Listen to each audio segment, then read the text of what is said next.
Good day mga paps, welcome na sa YouTube channel ko. So today mag-i-install tayo ng panibagong rear shock ng ating motor.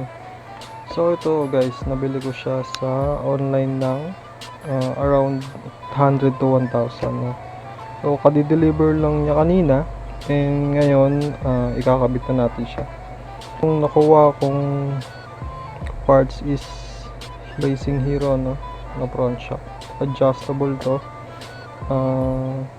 Pwede mong timplahin yung plane ng shock mo no.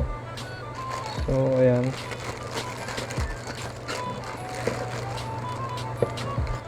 So ayan guys, may kasama pang sticker.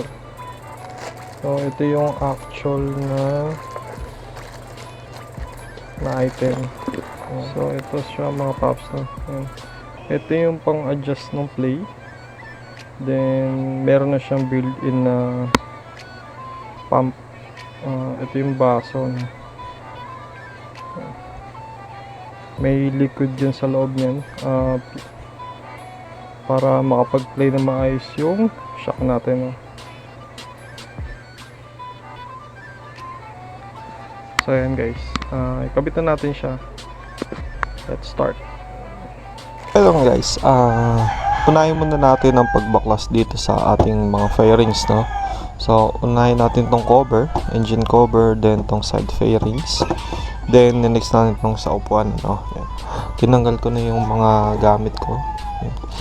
Siyempre pa na yung battery tatanggalin natin. Lahat yan tatanggalin natin hanggang sa malakit natin to. Mabaklas natin tong tangke at ma-access natin itong rear shock natin mga paps. So, start na tayo.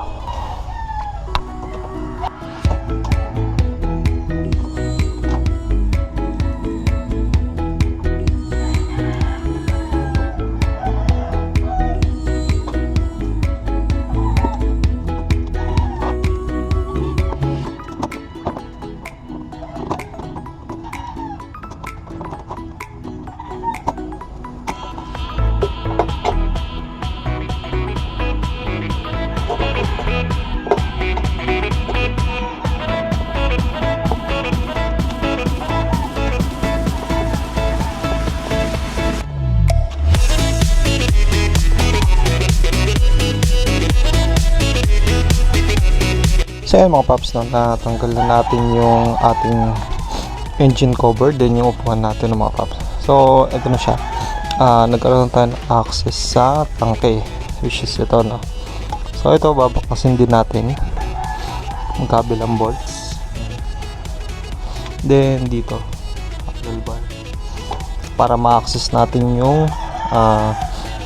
yung kinalalagyan ng ating rear shock no, kasi nasa pinakailalim, tagun-tago pa. Ayan. So ganyan magiging itsura niya. Medyo madumi nga lang yung aking makina. Ayan. So ayan.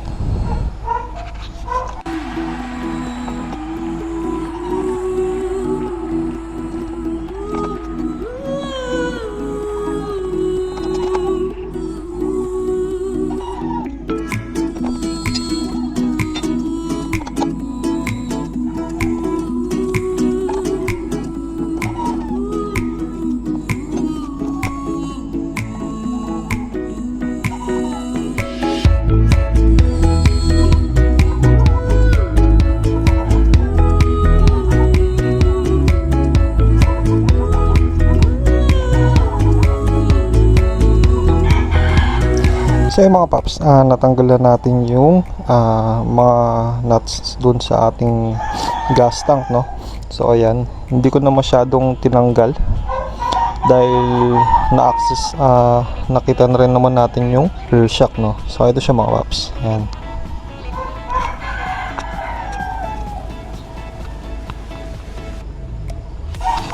So yung mga paps, kung nakita nyo na yung bolt, yung pinagkakabitan ng rear shock nyo, kahit ihang nyo na lang yung inyong gas tank no. So ito siya. Ayan. So i-tight na lang natin to, then isasalpak natin yung ating bagong rear shock. So ito yung ating gas tank. medyo malaki din. May laman pa siya kaya medyo mabigat.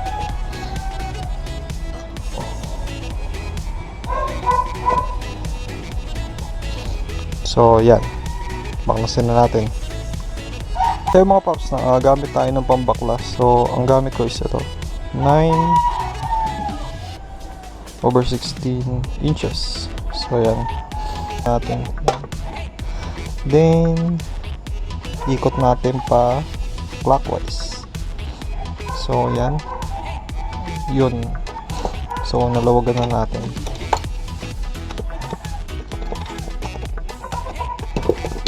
Pag nalawagan nyo na, pwede nyo na ma-access yung inyong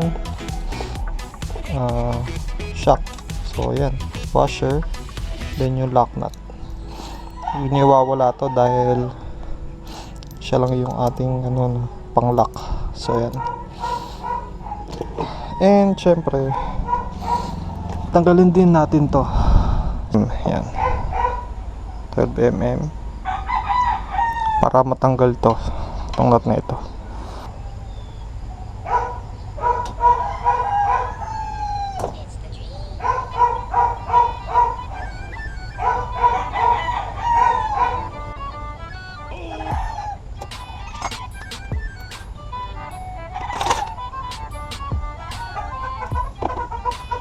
So yun guys, natanggal na natin yung bolt and ayun yung nangyari.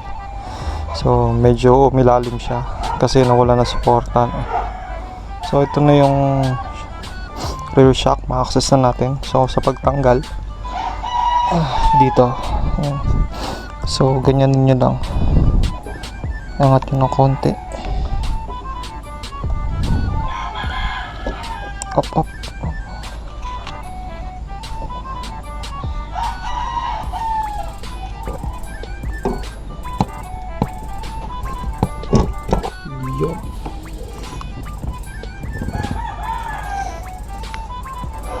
So yun mga paps, natanggal na natin yung rear shock. Ayan. So ganyan yung itsura niya. So ito na mga paps, ikakabitan natin yung ating bagong rear shock. Ayan. So kung paano natin tinanggal yung ating stock shock, ganyan din natin kakabit. So yan, ito nga, bumili ako ng dating ng stainless na bolt kasi wala siyang kasama. So ako pa nag-provide. Ayan. So ayan, kabit na natin.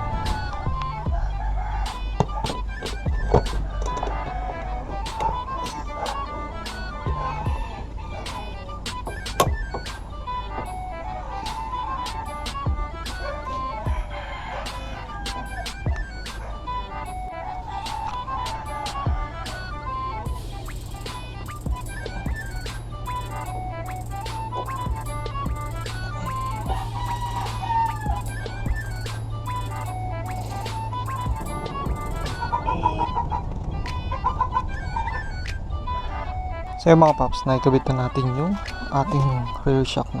Ayan. So ito siya.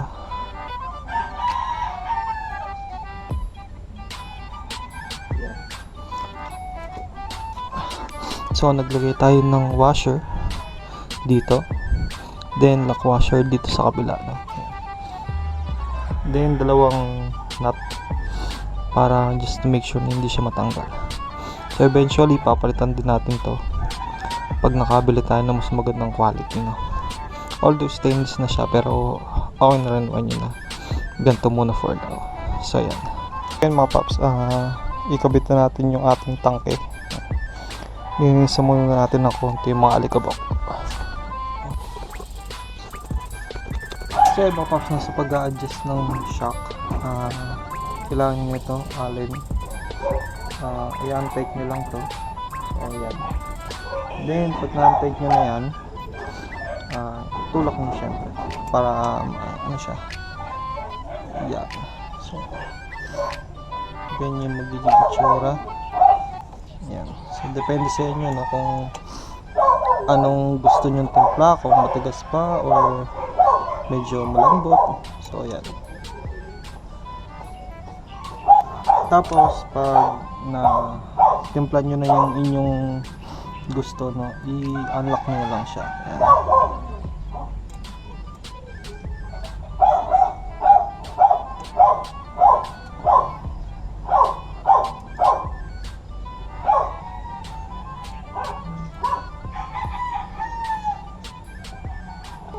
safety lang in case na hindi siya bumalik sa dati. So yan mga paps, okay na siya.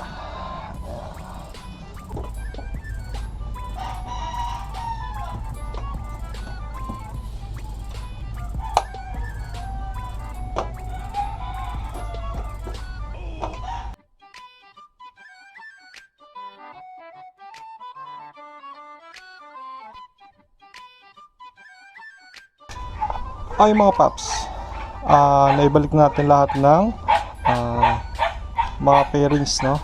So ito, kakabit ko na lang ito mamaya.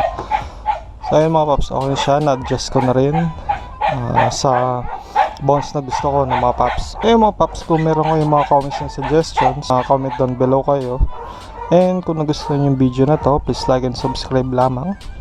And share nyo rin to sa mga kagroups nyo mga paps, no? Mabilis lang siya, no mga paps. Basta ma-access nyo lang to ng mabilis, matanggal nyo lang. And kompleto kayo ng tools, and makakabit nyo siya agad, no? Pinakaloob yung hook nya, no? So yung katulad ng ginawa natin kanina, binaklas natin lahat ng pangharap natin. So simula sa upuan, sa engine cover, din doon sa tangke, mga paps. Magkaroon kayo ng konting idea. And yun lang mga paps, ride safe sa inyo lahat. Salamat, adios.